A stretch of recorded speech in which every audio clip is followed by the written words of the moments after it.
What's up, guys? Welcome back to the HVAC Uncensored podcast. As always, we want to give a little love to the sponsors who make this podcast possible. And we always like to start off with our rock, the company who has been here since day one and helped this podcast grow is going to be Yellow Jacket.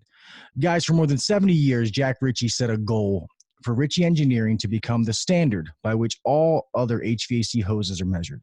In the last 7 decades, the Yellow Jacket brand has not only become the standard in hoses, tools, refrigeration gauges, manifolds, HVAC vacuum pumps, and refrigerant recovery machines, it's become legendary. How have they done that? Through an unwavering commitment to excellence. It's the single most important attribute in the longevity of the company. While other companies sold out and sent work overseas or lessens quality, the relentlessness commitment of their people has led to 70 years of best-in-class products, first-class customer service, and innovations that make the contractor's job easier worldwide. That's us, guys. So let's join Yellow Jacket in the next 70 years as they commit to changing the standard once again. Guys, remember, Yellow Jacket, 70 years of expertise built into every tool. Next, we're going to go to Live Bearded for all my bearded brothers out there. So you clean-shaven fellas, go ahead and skip through this part. This is going to be for us manly men who can't grow hair on our heads but can grow it on our face. If you guys are looking for good, all-natural quality products for your beard, guys, go ahead and check out Live Bearded. It's a great company. I love what they stand for. I love what they do, and their products are exceptional. Guys, go to livebearded.com.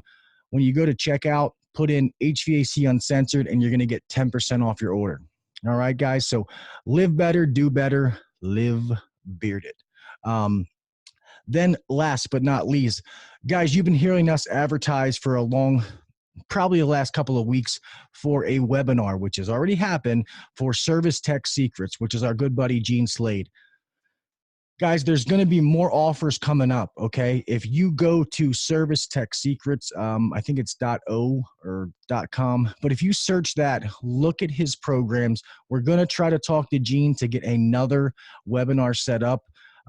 This stuff has really, really been changing people's lives, and we know this will help you guys. We had almost 300 people out of the group who went over to this. And I've had a bunch of emails saying, Gil, thank you for introducing me to this. We can't thank you guys enough. So we want to try to help as many people as possible. Sorry, man, I got a mouthful tonight. Always know, guys, that we're only going to pitch to you guys things that we really believe in and think are going to help you. If I didn't believe in it, I'm not going to put our name behind it. And me and Kelley both feel the same way. All right? Well, that's enough of the sponsor BS. On to the show. A pledge of allegiance to the flag of the United States of America and to the republic for which it stands. One nation, under God, indivisible, with liberty and justice for all.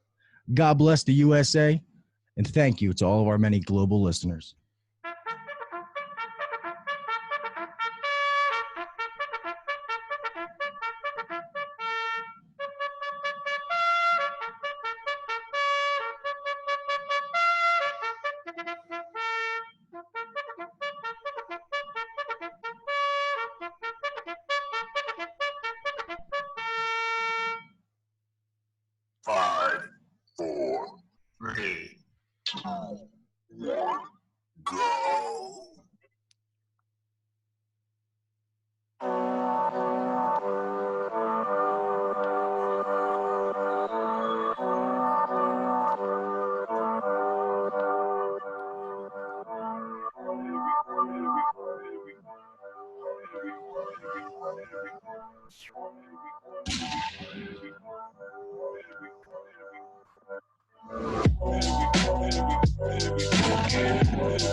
What is up, everybody? Welcome back to episode 60 of the HVAC Uncensored podcast. I am your host, Gil Casebier, sitting alongside my brother from another mother, the HVAC millionaire, the one and only, I can't even think of another name, Kelley McKay. What's up, buddy? Thank you. That was awesome. No, you're welcome. I was trying to give you your due diligence, you know. He's got the best part in the business. I'm sorry, man. Nobody gets that part over like Kelley. That's I'm sorry. right. But guys, we have a guest for you tonight. I know you guys, we were doing too many guests in a row, and you guys wanted some shows with just me and Kelley, and you got them. So now we're back with some great guests again. Guys, tonight we have Brad and Sarah Casebier. If this is not the best goddamn last name ever, I don't know what is. So you guys should be just as jealous as I am. But guys, Brad and Sarah are the owners of Radiant Plumbing. They are also developing owners of Married Business Partners. Guys, these are going to be awesome guests. I think they have a lot of information for you guys to absorb. So definitely listen to this. And guys, we want to go ahead and thank them for coming, and we want to welcome in Brad and Sarah. So how you guys doing tonight? Doing great. How are you? Doing awesome. Yeah, we're good. If you notice, I'm kind of upbeat. I'm always kind of like OCD, bouncing off the wall kind of deal. So I got to notch it down a little bit. But thank you guys for coming tonight, especially on short notice. So we really, really appreciate you guys. Yeah, we're honored to be here, man. It's a treat. Yeah, why don't you tell us a little bit about how you got started in the plumbing business? Yeah, I'll just real briefly. Yeah, my dad was a plumber. It's kind of how the story typically starts. Yeah. And I started when I was 13. Threw me in a truck, and it worked out so well they decided to homeschool me. And so I worked until noon, and I would do school until noon, and then my dad would pick me up after lunch, and then I'd work and set the sun with him in the evenings, rolling up cords in the dark. So pretty much full time since I was a kid. I got my journeyman's when I was 17, and I got my master's when I was 20. That's awesome. Yeah. That sounds like me, even though I think they have child labor laws against that nowadays. But I was the same way. Yeah, it was hardcore, but you know, I really skipped all the teenage years. That didn't exist for me. I just went from like 13 into adulthood, and it was cool because I was, you know, all my peers were adult men in the construction industry, and I was buying property as a teenager and thinking about investing in construction projects, and it really slingshot my life way ahead of where it should have been. And I think that's good. And some people are going to be like, oh, well, you missed out on your childhood. Okay, maybe you missed out on some dumb stories you can tell people that you did when you were younger. But like you said, you got a head start, and now you can reap those rewards and those benefits. So I agree. I mean, I had a dark time. So I catapulted myself after being an idiot for a long time. But I'm not going to completely agree because it could, you know, you're not giving yourself enough credit. I'm going to tell you that right now, because I know people who worked with their dads all summer long, and they're complete losers, you know, and who have never done shit with their life. So, I'm sitting right here, Kelley. Right. Jesus. I'm just saying, you got to give yourself some credit, man, because it's not just about that. I mean, so some of that was you. You obviously had some drive at a young age, and that's awesome. Something influenced you along the way. I you know, I don't know. I don't even know what to say. It's just like, I just one foot in front of the other. And then we kind of look back and are like, we're here, and we're always looking for the next thing. You know, it's, we're just getting ready to outgrow the building we're in currently. It's a 20,000 square foot building, and it was very expensive. And we're already having to look ahead for the next one. And I was telling my dad, I said, you know, every time we take this step, it's the exact same feeling of like, are we going to make it? You know? And it doesn't matter when it was back there and it was hiring the second, third person, or it's the 100th and 10th person, you know, it's like, totally, it's still a gut check every single time you're having to stretch that boundary and take that next step. I can only imagine. Well, I guess give the listeners a little bit, so we know your background on how you got into plumbing. Give them a little background on you guys, on what your company, what you specialize in, and, you know, just about you guys yourself. Yeah. So for us personally, I mean, we met when we were teenagers, and he was working as a plumber, and I became a registered nurse, and we got married young and had 3 kiddos in rapid succession. And I guess it was like 3 years after we were married is when he started out on his own. And it was just him. And then he hired a couple plumbers to work for him, and then said, surprise, Sarah, you've got to figure out bookkeeping. I can't do this. I've got to work. I think this is a typical husband-wife story. I know. This is kind of how it goes. Yeah.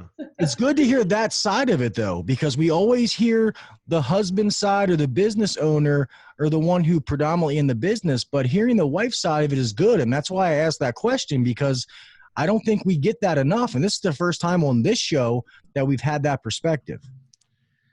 Yeah, that's cool. Well, and I think it is a really common story. And I think there's a lot of wives that are working in the background that are kind of unsung heroes, of sorts, of keeping things in order and keeping us all out of jail. Yeah.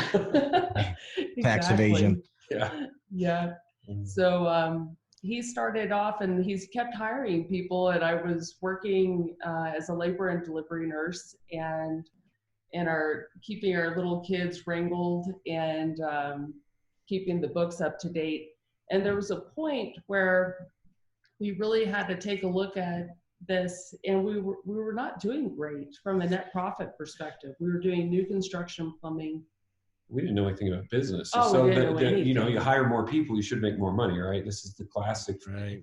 Yeah. It's a classic failure thing. And it's like the bigger we got, the less we made, and all of our employees were making more money than us, and ends aren't meeting, and it got to be really, really, really dangerous. Yeah, it got to be super stressful, and there was a key moment where we had suppliers that needed to be paid. We had builders that were holding checks, and we had payroll to meet. It was just like, what are we doing? This is insanity. And we started doing some research into just best practice models and who were making money in the industry. Like, how do you do that? That was my question, is like, shit, if we're going to be doing this, we've got to make a net profit. And I didn't even really know what net profit was. I just knew that it should be some money it at should the be end good. of this, right? Right. Should be in the green. should be in the green. Shouldn't be this Yeah. stressed. So started reading some industry magazines and reached out to a couple of people that had written articles in there and really saw the light that service was a great model for us. That was something that we wanted to do. Yeah, it's totally her Yeah. vision. I was so stuck in my dad's model. And she was talking about these companies that were like $8 million. And I was just like, I literally said, it scares me because I don't see where I fit in a company like that. I couldn't see myself, that was just so overwhelming and scary at that moment. But she had a complete vision for it, and she really ran with it. And so like, okay, quit your job as a nurse and be the service manager. I'm just overwhelmed with construction. So we hired a service guy and threw some marketing out there, and she was the dispatcher and the CSR and the service manager. And slowly over time, that thing grew, and then I finally woke up and saw the light. So we know who the real boss is. We get it. Yeah. She's a sharp cookie, man. That's awesome. Go ahead, Kel. I just have a quick question, because I know I'm sure Gil went through this, and I know I went through this, but there was still some top competitors in your area when you were struggling, to make payroll and stuff. And did you have like I had a certain mindset towards those people. I always thought, oh, they're ripping people off, they're charging ridiculous rates, that was my initial thought. But then I learned, because I found myself in a similar situation. Like if I didn't get that check on Thursday from that job I just sold on Wednesday, like I wouldn't be able to make payroll. Mm-hmm. And so I've been through that and went through years of that. And so, but there comes a point where the pain gets too bad, and the pain of change becomes easier than staying where you're at. And so, yeah, absolutely. Sounds like you hit that point and decided to make a change. Yeah, the pricing thing, which is a huge thing, I think, for anybody in that transformational process, it was a steady progression of us increasing, and we didn't really have a competitor in town that really triggered that reaction in us. It was just us with our own mindsets that we had to overcome. And but it wasn't like we didn't go from $80 an hour to $500 an hour in one snap. It was a real incremental climb to where we got our pricing right. It's it's still one of those things where my desire is to get as efficient as possible to lower our price. I hate the idea that our customers have to pay for our inefficiencies, and so we're always when we're recalculating the price, it's always a challenge to us to say, okay, where is it that our dysfunction is making this price so big, and really challenge our team to look at that too. Love that. Yeah. I love that. I think it's the right balance, but we have to charge what we have to charge. It's not an option, but how can we improve so that we don't have to keep raising prices? Yep.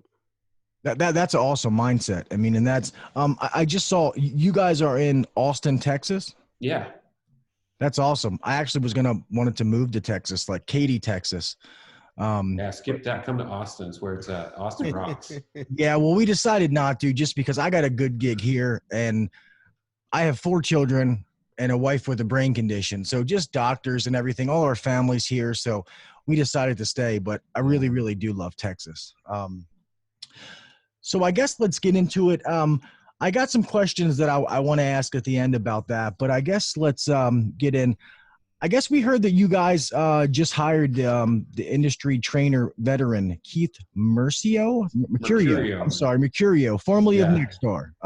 How'd that happen? What made you guys do that? So Keith has been an amazing friend in my life. So we're members of the Nexstar Network, Better Practices Group, and I got invited by Keith to become one of their trainers. And I said, no, I'm running a business. I can't be a trainer. And he kept prodding me. He's like, I think you've got it. And it was a really hard thing to say yes to, but I was like, man, I'm saying no to growth. And these guys are going to take the time to coach me and train me. I can't speak publicly. I can't do any of that stuff. But we had a really rocking sales program, and our team just had extraordinary results. And that's why Keith was impressed, because our mindset and our thinking on that was unique to him. He's like, man, I need this guy on my team. So he pursued me until I said yes. And then he was a real catalyst for personal development in my life, because he would see me do a bunch of self-deprecating statements and various things, and he'd just call me out on it like nobody else in my life really would at that time, and really triggered a lot of growth for me. And and then learning how to do public speaking, all that was immense. So anyway, Keith and I had this amazing relationship, and we're just great friends. In the end, I found out that he quit Nexstar, and I called him as a friend just to coach him. Was like, hey man, what's going on? What are you going to do? And he's like, trying to decide. And he told me about all his job opportunities. And at the end of the call, he just kind of asked me, he's like, why haven't you asked me for a job yet? And I was like, I almost fell down. I was like, there I am thinking small again. I'm like, I didn't think I was worthy, or our company was big enough, or he's too good for us, or something along those lines. Like, don't do anything rash. I'm going to get an offer to you. And we worked it out. We made him an offer he couldn't refuse, and he's on our team now. That's awesome. Cool. Yeah, it's cool. Very special. It's neat, the purity and the way that went down just in our relationship, and it's really special. How long has he been with you guys? Just a few weeks. He just got started, and he lives remotely, and he's flying in he's working offsite some and onsite some, but he's going to become a legend. I mean, he's got this amazing presence. He's a great keynote speaker, personal development person, and he's going to be. We're going to be a part of his story, which I'm really proud of, because I care for him personally, and he's not designed to be here permanently. We understand that, so we're just a step for him to become what he's going to become. Awesome. That's awesome. That's exciting. Yeah, I'm sure you guys are excited. Yeah, he's already had a massive effect on our team. Yeah. He's a week profoundly one, good trainer. it was really, really good. Week one. It's just the conversations that were coming about, the insights into communication patterns that we had within our office. I mean, there was so much that happened in that first week. It's like, this was a great decision. It's going to be really good. It's going to help all of us level up, We're also blind to our conditions, and so you have this outsider who's not going to be here every day is even better, because he's not going to get entrenched with us, and he comes in with this really clear perspective and just slaps us around. We're like, oh my God. Yeah, you don't know what you don't know. Sometimes the outside perspective is, shines a light on things that we didn't see before. So super huge. That's so cool. Yeah, I'm excited for you. Yeah, me too. They tell you like it is, and people like him, you watch them online or you see videos, and you're like, man, these people are good. But when you get person to person with somebody like that, and you realize how powerful the message is and how they get things across, it's crazy. It's mind blowing. Yeah. Some of the people I've met and I've watched their videos and stuff, and then I sit there and talk to them face to face, and I'm just like, yeah. like I got to close my mouth because it's just like, man, this guy is 100 times better than I ever thought he would be, in person than watching a video. And having that at your disposal is priceless. Yeah, we're very excited. We really are. It's an amazing opportunity. Awesome. So what resources would you say are a must for a successful HVAC business, and how have you learned from and grown with those resources once you have them at your disposal? And do you want to riff on this, or Yeah, I mean, there's been so many different things that we've done over the years. I mean, it's kind of crazy. We don't feel that old, but when you go back and go, holy shit, we've been doing this for 20 years. This is crazy. It's our 20-year anniversary for being in business. So like many right different, just different people that have that we've hired as consultants. One of the really big ones that we used, and I love her to death. Her name is Ellen War. She was she's amazing. And she was one of the first people that we talked to when we were starting up our service company. And she really helped us get the price right. Really understanding what went into setting your price, how to do flat rate, just all the things that she's so uniquely gifted in. Did her baby budget or whatever it's called. Oh yeah. I still use her budgeting tool. It's timeless. It doesn't matter if you're a couple $100,000 of revenue or, this year will be over 20. So it's exciting. Nice. And then Nexstar has been tremendous for us. I mean, that was, as Brad said, when I was doing some research and looking at these companies that were just crushing it, a lot of them that were written in the trade publications were Nexstar members. And, I kind of created my own personal goals, like, all right, at some point we're going to be big enough and we're going to join that organization. And it was fun and exciting when we did that in 2010, and we've gotten a lot from that. But even outside of that, there's so many better practices groups that are out there. And I think you could pick any one of them, but it's really comes down to implementation. You can read all the books of the world and listen to all the podcasts of the world, but if you're unwilling to actually take that and apply it within your business, it's not going to get you anywhere. I think so. So coaches and also peers. I was Joe Crisera was a huge influence in our early days as well. He went bent over backwards to help us out. Huge for our development. But we have outside of the industry personal coaches. Sarah and I both have life coaches. Totally believe in having coaches. It's just, if you want to grow, you get a coach. There's no professional players out there that are running around without coaches. If you want to play at a high level, you need coaches. It's part of it. I think that's so great. It's really, we've seen this so many times in our business where we will get stuck in our own thought process and mindset and limiting beliefs about what's possible, or no, we can't do that because of this. And then when we've surrounded ourselves with peers that are doing something, they're doing an aspect of the business better than we are, and we start to hear their thought process or how they're solving that issue, it's powerful. And what could have taken us a couple of years to come to on our own, we're able to just fast forward. And the same thing, with the board of directors thing, we joined a board of directors that's outside of the industry. And that's where Brad and I as business owners get really held accountable to a very high level. It's not a real board of directors where they have, where they can vote us out. We're paid, we're paid to be a part of it. But it's a high level of accountability for us as owners, to do the things that we say that we're going to do, take the actions that we need to in order to move the company forward in the way that we want to. And surrounding ourselves with coaches, like Brad said, that's been huge, because otherwise, I don't know, I just don't think we'd be reaching quite as high. Yeah, for sure. Yeah, I totally agree. I met a coach when I went to my little deal for Brendan's deal. And so she coaches me and I coach her for like this whole year. We meet twice a week, and it could be hectic to take the time to do that during some days, because we're running a business here. Things are happening. I'm getting interrupted here and there.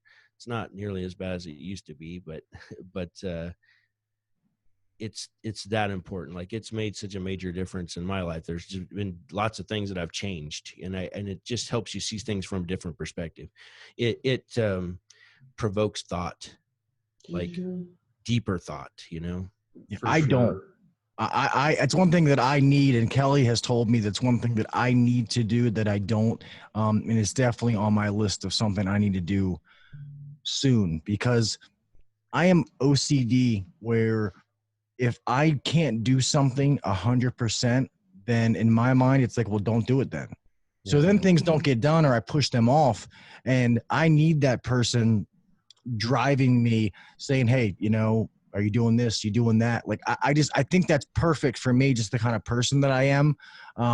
So that's something that I need. And then hearing people like you and Kelley and a bunch of other guests we've had, Tommy Mello, Brigham, Dickinson. I mean, a bunch of people have told us about, all of them, all the big players that have come on here have all said they have a life coach, every single one of them. So I don't want to be on the outside looking in. It's a success leaves clues. Yes. Yeah. So, well, I want to make sure that I don't want to miss this. I want to make sure I give credit where credit is due. You guys are voted the #1 residential service company in Austin. We're pretty much sweeping all the awards. It's gone really well for us, and we're super proud of it. There's been this real shift in our business.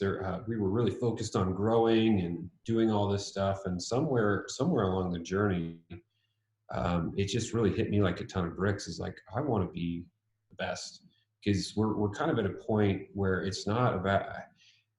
We don't need to grow anymore. I don't need to have any bigger of a business. I'm not going to feel any better about myself. It doesn't do it for me anymore. I'm over it. I was over it a long time ago, but really, building something that's truly excellent that I can really be proud of. And when I walk around in town, somebody says, hey, I used your service, I'm like not dreading if it was a good experience or not. Mm-hmm. So I just got really, really passionate about driving our team to being the best. And it's really paying off. And what's cool about that is wasn't an intentional side effect, but it's amazing for recruiting because the better we get, the more we've got over 3,000 reviews now on Google. Like 4.8 is our rating there, and our nearest competitor has like 200. So awesome. we're smoking them, and it's fun to trample upon. Yeah, the tortoise in the hare, huh? I'm loving it. It's really fun, but it's like we're so dominant that if you're a high quality candidate and you're moving to town, you're gonna interview here. You just we're always everyone's first choice. So we really get really high level candidates coming in wanting to work for us. Well, it's awesome side effect. I bet. Yes. And that's good, because talking to you guys, knowing that you're that far ahead, you could settle and be like, hey, we've reached it. We've reached that goal. We're good. We're the top. But hearing like what you said earlier, even though we know we do things right, we're still trying to get better at certain things. Then we're trying to find out ways to be more efficient and get your costs down. So that tells you why you made it to the top, and you're staying at the top because of things like that you guys just said. And that's awesome. I'm glad that you brought up the recruiting and stuff like that, because I wanted to ask you, like, so many HVAC companies struggle with marketing. Why is marketing so easy for you? I mean, what's your guys' secret? Well, one is we're fearless. We're crazy. So the biggest problem everyone has with marketing is they're trying to sell something, and it's all wrong. Nobody's listening to the radio and hearing your ads saying, oh my God, I do need to get my air conditioner fixed today, and call in on that offer, you know? And so you'd be hard pressed to find a coupon on my website or anything like that. All of our ads are branded, and it's Sarah and I are the show, and I'm kind of the crazy one. She's always trying to reel me back in, and I'm coming up with these imported from Russia cutting edge tools that are nuclear that can unclog your drain faster or something along those lines. And she's worried about the legality of it, and so those are the conversations we're having on the radio, and there's literally never a pitch. We're just entertaining people. It's kind of sponsored by Radiant, and they're fun ads. I mean, we have people that like go out of their way just to call us to say, we love your ads, and we're not ever selling anything. And so we're building a relationship with the customers, and then when they have their problem, the way it really works is they have a problem, they go to Google and they do plumbing repair. And then we hope they remember us when they see our name and have some fond memory, you know? And it's just, you know, seeing the guy stand next to the condenser saying quality, dependability, and 3 generations of service, you know, it's just, nobody gives a rip, you know? It doesn't, right. It's just so generic. It's dead. Yeah. I'm going to make a video about like the Hitler 3000. It's going to clear your drain, fix your AC, and give you a new roof all at the same time. Yeah. I might not go Hitler. Probably not. Let me know how it works. Yeah. To that one. You will definitely get some people's attention. I will say that. Not that crazy. Yeah, I might be moving and I to do Texas. have boundaries. Yeah, if I do that, I might be moving to Texas because I'm going to look for work. Right. No, that's awesome. Go ahead, Kel. I'll let you go, man. Yeah. So we all understand if you're in a business or you manage a business or own a business, we understand the importance behind company culture. So in your experience, how important is the company culture to the employee's happiness, and how does that affect the bottom line in your business? It's everything. Mm-hmm. I mean, it really is. If we, when we started, I had all these friends that worked for other companies, and they were telling us how they would, if they dropped something and it broke, they'd get back charged, and just what a struggle it was to work for these companies. And so when we decided we were going to start hiring people, it was like, man, we can't be like that. We want to be somewhere where a person comes to work and feels taken care of, you know, and take care of those basic human needs, you know, just feeling safe and secure and have an environment where people aren't feeling threatened or are vulnerable. But then, you know, taking it from there to stepping into personal development where we're investing in people's lives and creating an environment that's fun to work in, and where we ship people off to go see Tony Robbins events, and we do bukus of internal training, and we just want to have fun while we're working. It should be possible for us to enjoy this, and so we invest a lot of time and energy in there. But you've got I have to show up and convey to my management team a certain way. If I'm starting to put pressure on them for results, they're going to turn to their technicians and put pressure on them for results. And then the customer is going to get pressure from the technician, and none of it works, you know. And so it all starts with me all the way down, and we have to be really cautious about how we get results in a positive way.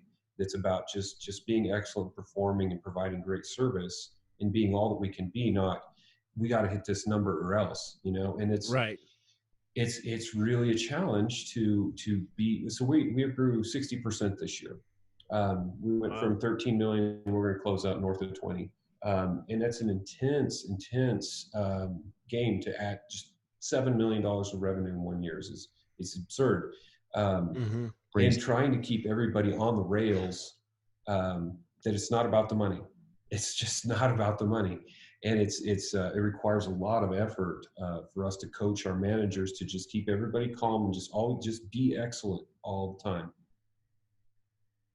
That's awesome. That's incredible growth. We have absolutely. went and in the last it's 2.5 years, 3 years. We've went from 2.5 million and we're going to finish over 8 this year. So, that's awesome. yeah. So when you hear you've done that in a year, it's like, holy moly. Like, that's crazy. So, and I agree with what you guys are saying. And the atmosphere and the culture in your company is huge. And I feel like once you set it, once you get it right, it's so easy to keep it once you get it that way, because then it starts to fuddle down when people are happy to come to work. And it's not like, oh shit, there's my boss, you know what I mean? Like they want to see their boss, like, hey, Brad, hey, Sarah, how you doing today? You know what I mean? Like it's so much better. It's a better place to work. It's huge. I don't even know how to put it in words. One of the biggest problems I think that we all have is the lack of ability to hire correctly. And then you've got, you find yourself sticking it out with guys that shouldn't be on your team with bad attitudes. And when you can recruit well enough to not tolerate people that shouldn't be there, it's a game changer. It's totally a game changer. And then you get your team right.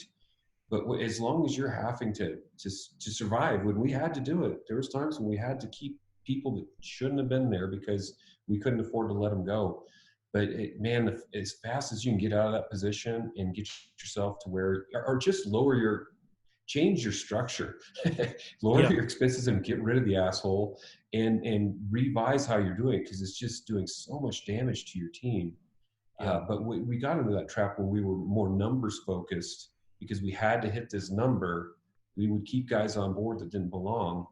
And it was clearly damaging to the culture. We're just like, it doesn't matter where we land. We just have to have the right people. We have to do the work right. And that's just so entrenched in our team now that if you're not right, you don't get to stay. Well, Kelley knows that I'm dealing with that now.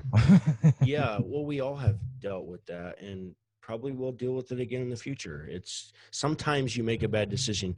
A lot of times you don't even know that you made a bad hiring decision until 6 months later when all the newness wears off.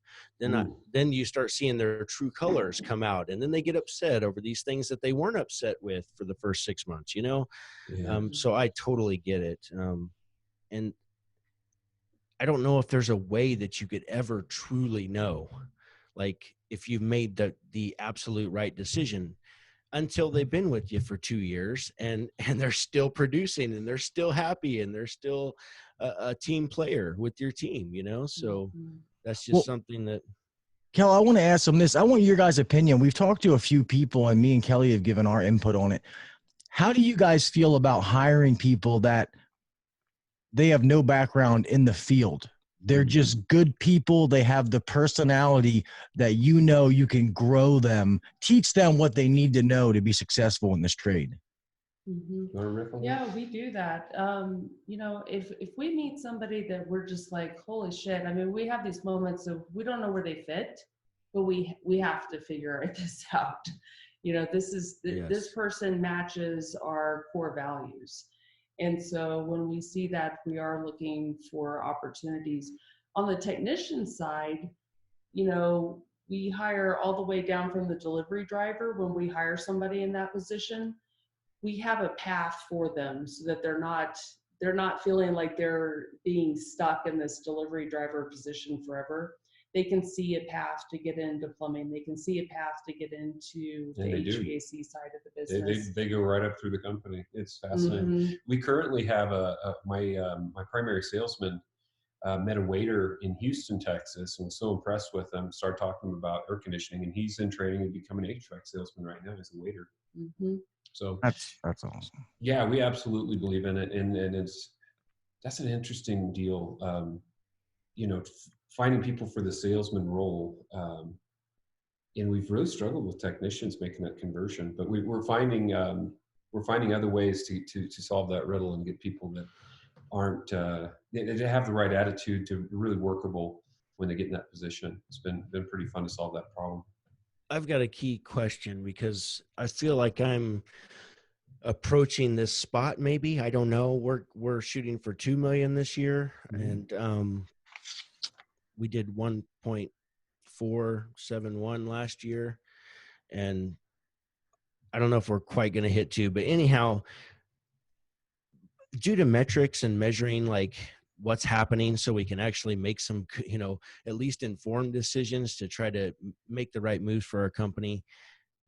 When I understand that it's the whole reason behind like departmentalizing, like to actually hire some salesmen or, somebody to do the sales versus having selling technicians. I'm sure at one point you guys had selling technicians. Or I'm assuming, I shouldn't assume. So did you have selling technicians? We probably, maybe for a few months. We Really? kind of knew we were going to go into this other structure immediately. That was where we wanted to go. Okay. So we hired the guy with the HVAC license, and he was kind of everything for a little while for us while we were getting the team assembled. But we knew we wanted to go to the salesman model really quickly. So we didn't live there for very long. So I don't have even any contrast I can give you. Yeah, that's surprising because I'm like, I just have selling technicians, and I'm trying to, like, I know for tracking purposes, like how it becomes really dirty, I guess. I don't know what other word to try to figure out which KPIs to track and how to track them, because they go out, they convert it to a sales call, they wind up closing the deal.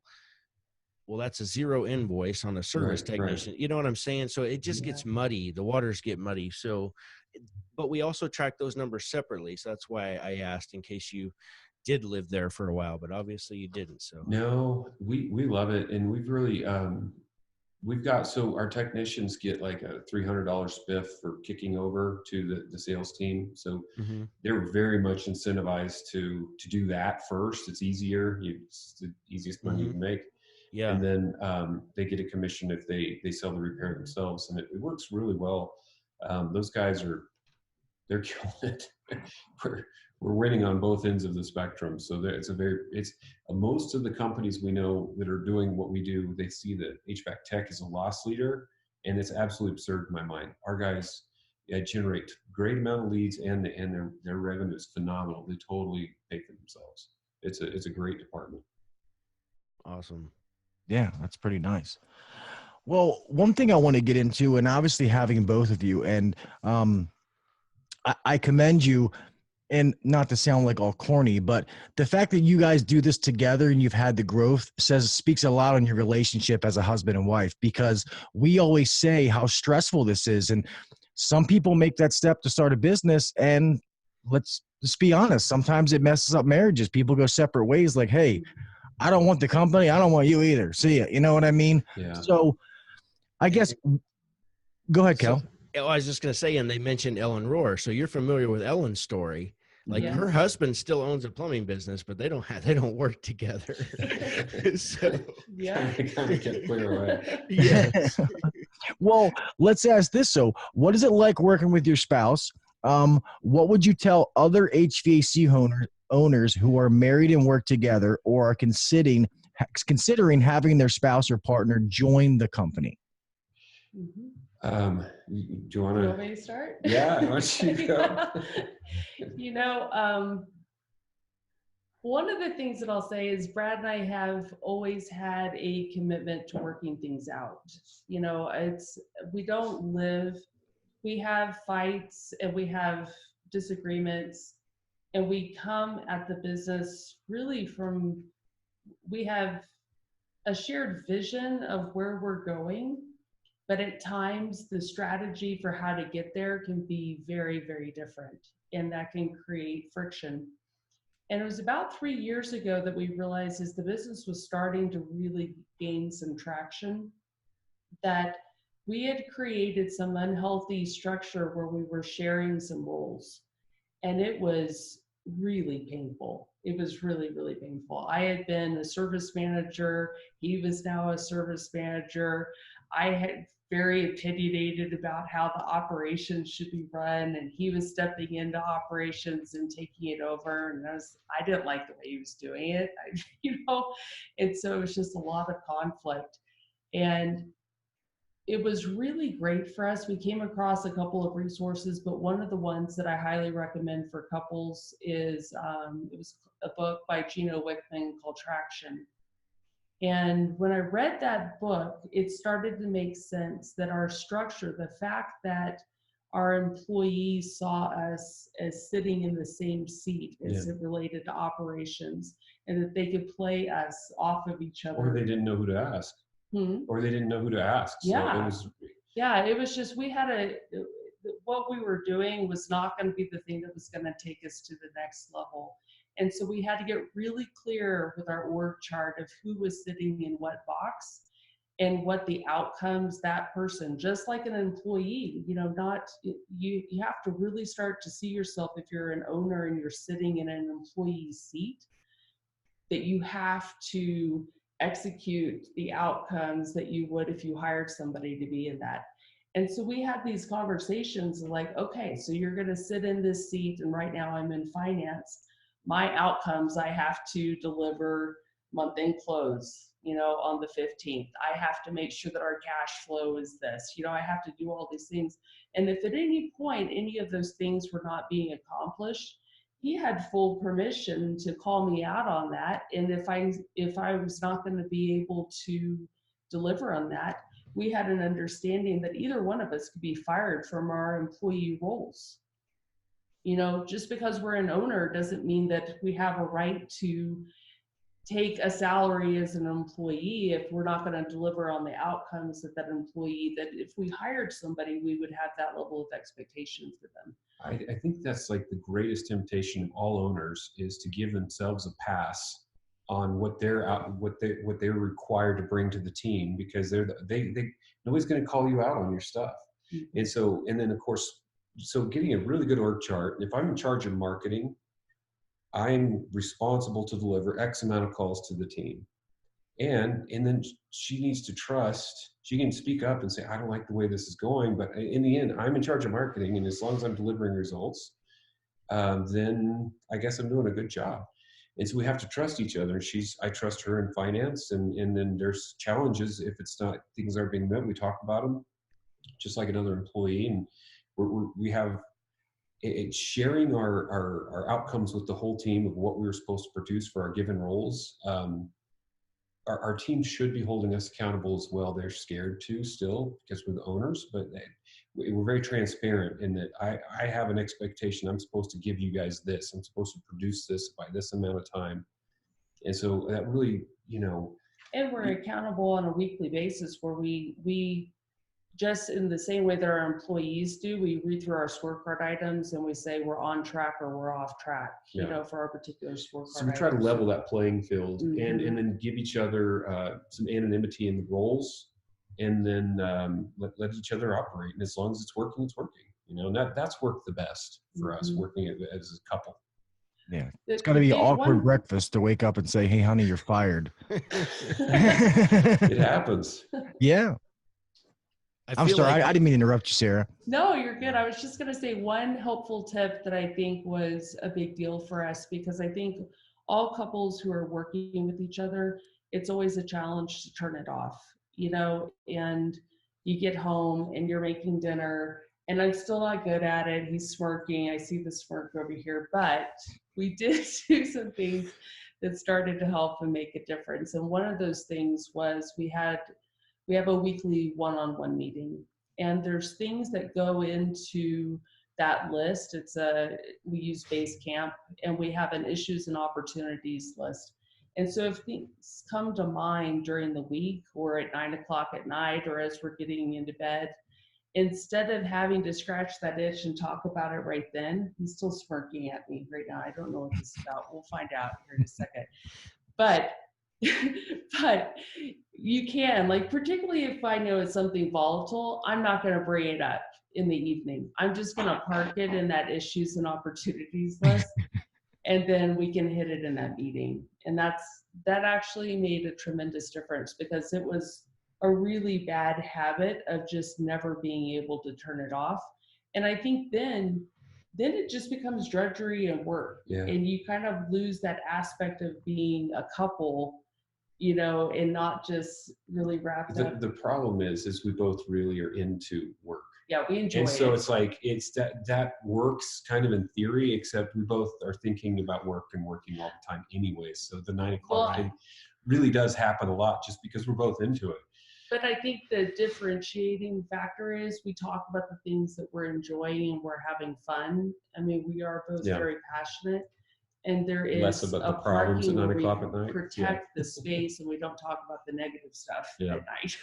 Well, that's good, because that's a bond that you guys have together when it's the positive stuff. Because me and Kelley have done podcasts where we tell guys that just normal technicians that when you go home, you know, kind of give yourself a woosah before you get out of the truck to go in the house. No matter how bad that day was, leave it in the truck. When you close the door, all that negative energy stays in there.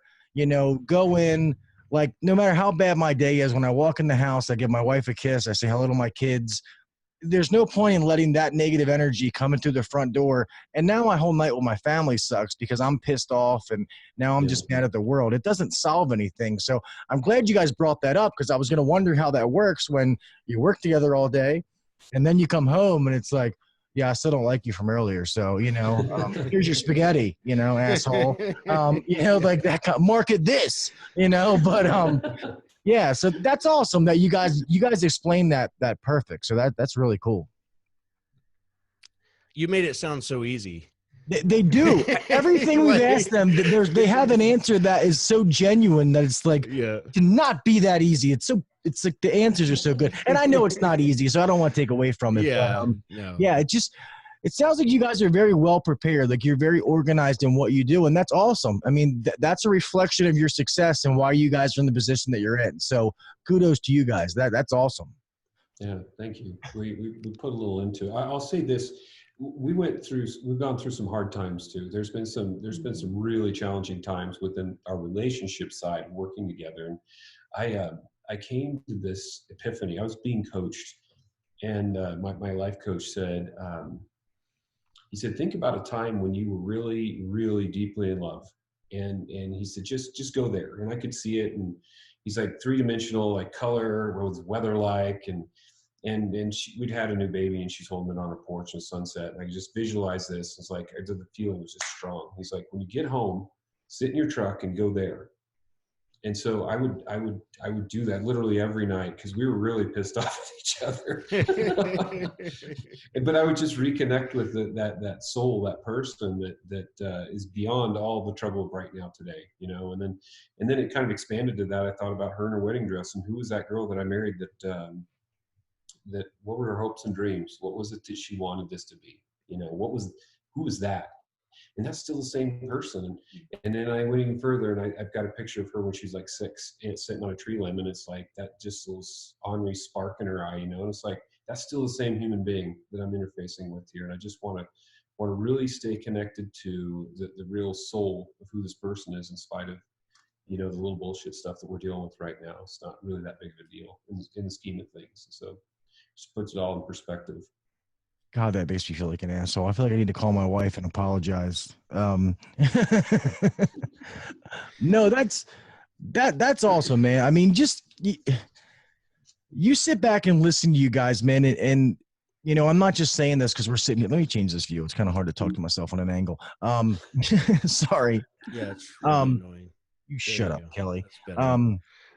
But just listen to you guys talk, man. And like I said before, your relationship with each other, and like what you just said, the strength of your relationship and the outcome of your business, it really is an inspiration. Like, I don't know why. I wish there was a group that was for, you know, married business owners. You know, I really wish there was a group for somebody to do that. That'd be crazy if somebody was doing something like that. I know, man.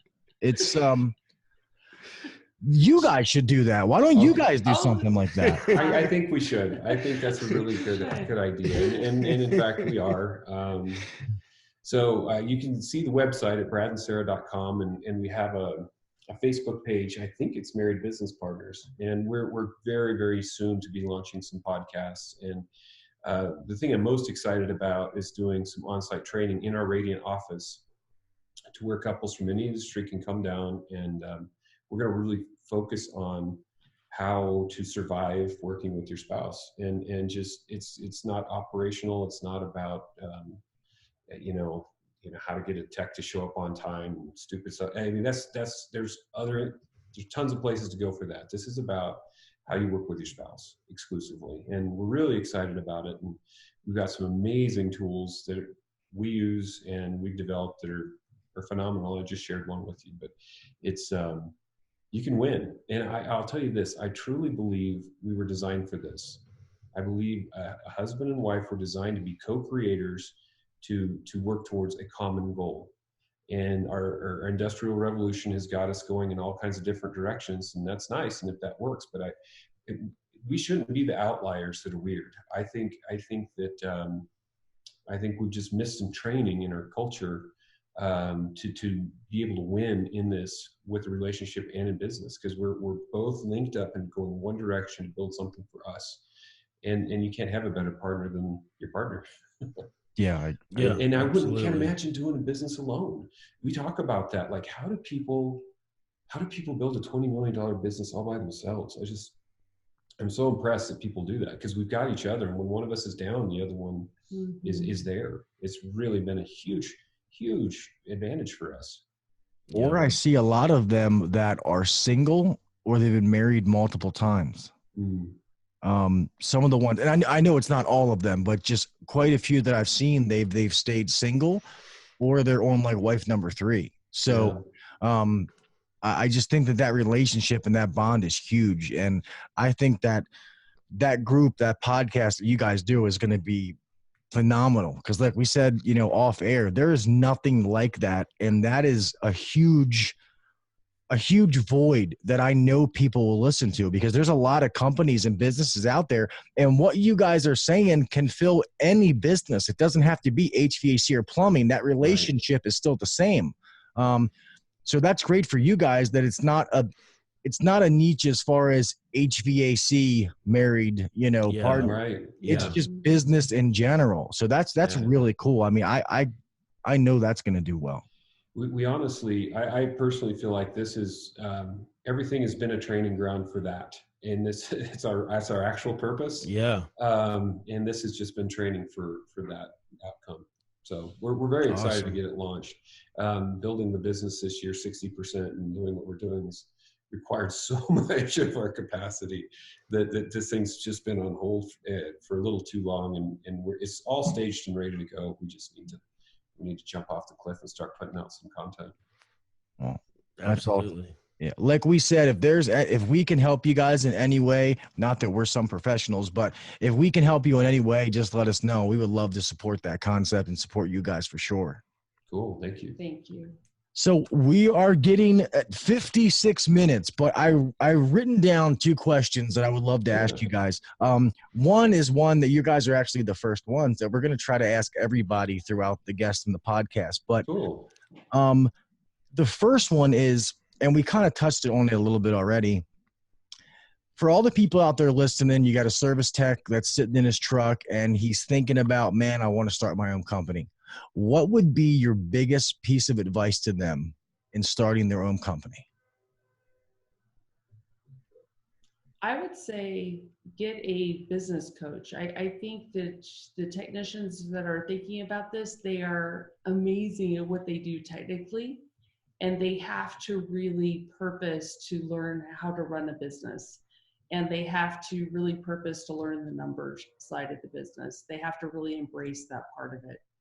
So that would be and find a group. Like, I mean, there's amazing groups, to get involved with and find coaching. And I would say that it's going to consume your life. And I can't tell you how many people I hear say they think they want freedom.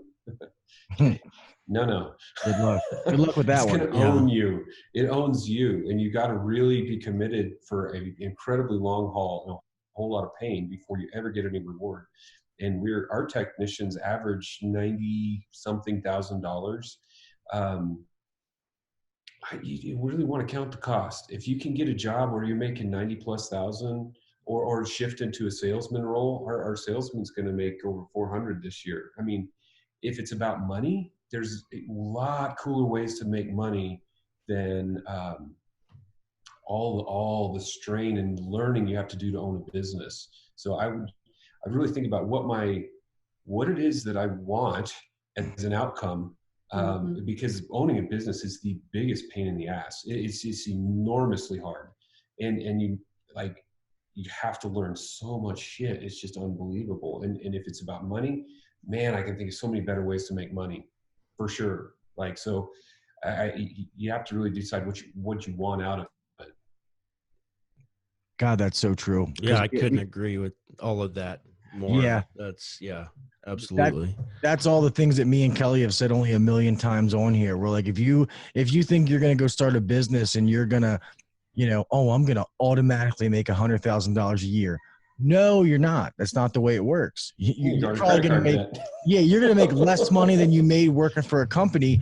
Yeah, but if you do it right, you'll pay off in the long run. Yeah. I quote Tony Robbins all the time on that, because he says, a lot of people want freedom, just like you said. That's what they think they're going to get when they start a business. Well, Tony Robbins says, starting a business to get more free time is like having a baby and thinking you're going to have more free time. Yeah. Like, it's not going to happen. Yeah. You're consumed. It's insanity. Yeah. Yeah, there's no way. All right, this last question, I guess, can be for both of you, or however. If you weren't doing what you're doing right now, as far as owning a business, plumbing, HVAC, what can you picture yourself doing?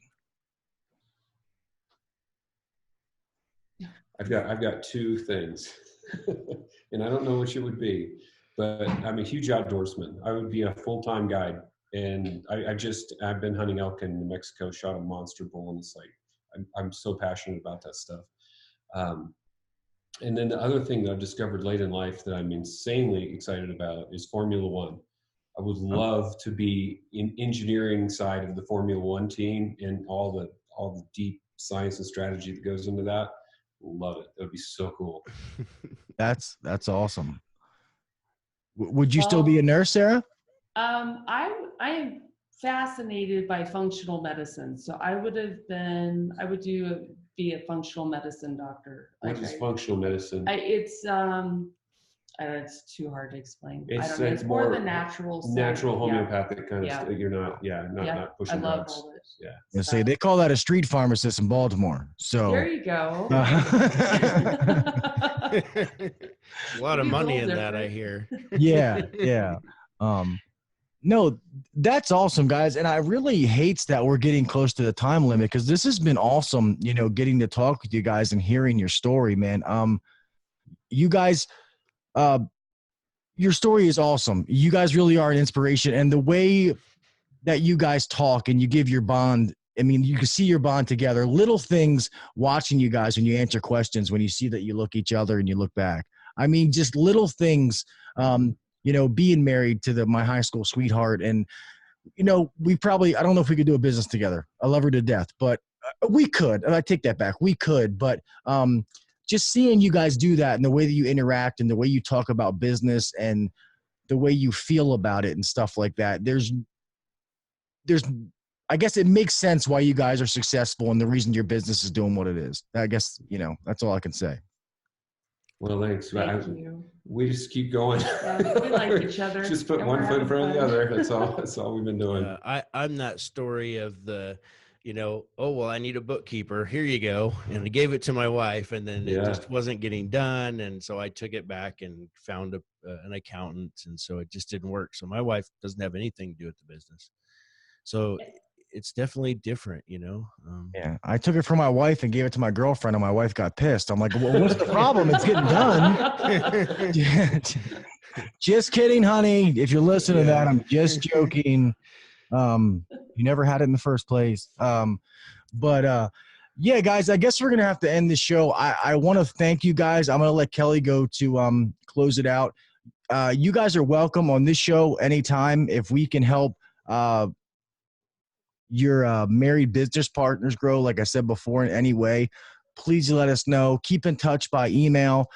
We'd like to bring people back on every so often. And this seems like this was great. We had something didn't work out, and by you guys coming on here, I'm so glad that we got to talk to you, to meet with you guys and interview you, because this was a really, really awesome podcast. So thank you. Cool. Our pleasure, man. Yeah, it was fun for us. Absolutely. Thank you. Yeah, we got to make sure we give them make sure I'm on the right thing before I mess up again. There we go. Give them a round of applause.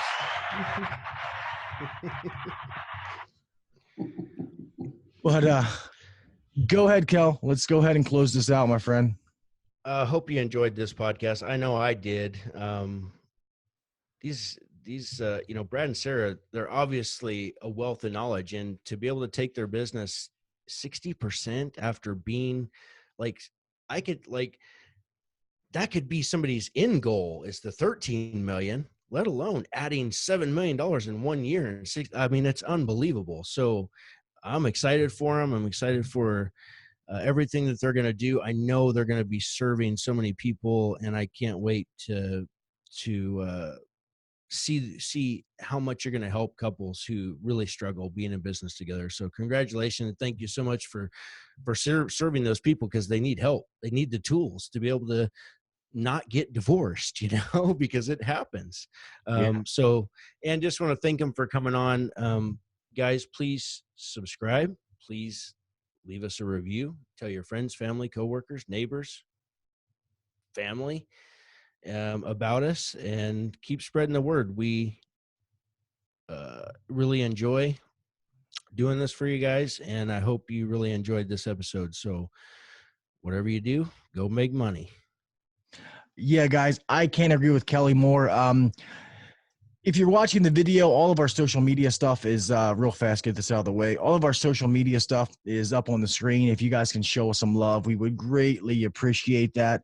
But as far as this podcast goes, guys, this was a buffet of golden nuggets. If you don't take that, just like they said, you can be given all the tools, but if you don't implement it and you don't take these things in and use it, then you're wasting your time. They just talked about their business and things that they do that they're absolutely killing it with. As far as how they interact with their spouse in a marriage, which we all know is stressful, and they're making it work and they make it look easy, which we know it's not. But through their hard work and dedication, they've got it down to a science that works for them. The culture that they've built in their company, and their desire to help people by starting this Married Business Partners. It really is. I think it's remarkable, and I think that it really is an inspiration, and that you guys should, first of all, definitely check out Married Business Partners. And to be honest, even if just listening to them, some of the things is just things you can incorporate in your relationship, whether you work with your wife or husband or not. It's just something that you can just help make your relationship better and have little other golden nuggets to listen to anyway. So I hope you guys like this show. It was an absolute joy to be able to do it. So we hope you guys enjoy it. I want to thank everybody out for coming out to the live stream last night, Tuesday. Well, when you guys hear this, it's going to be Monday. So thank you for coming out last Tuesday. We had a pretty good turnout. We want to thank all you guys also who went out to Gene Sledge's webinar. We appreciate you guys for doing that. We just want to say we thank and appreciate you guys. This podcast wouldn't be what it is without you guys. So thanks for making this what it is today. So let me stop running my goddamn mouth. So guys, remember, always be safe. Always make it home the same way you left. Guys, do the little things. Do what the next guy's not doing. Set yourself apart.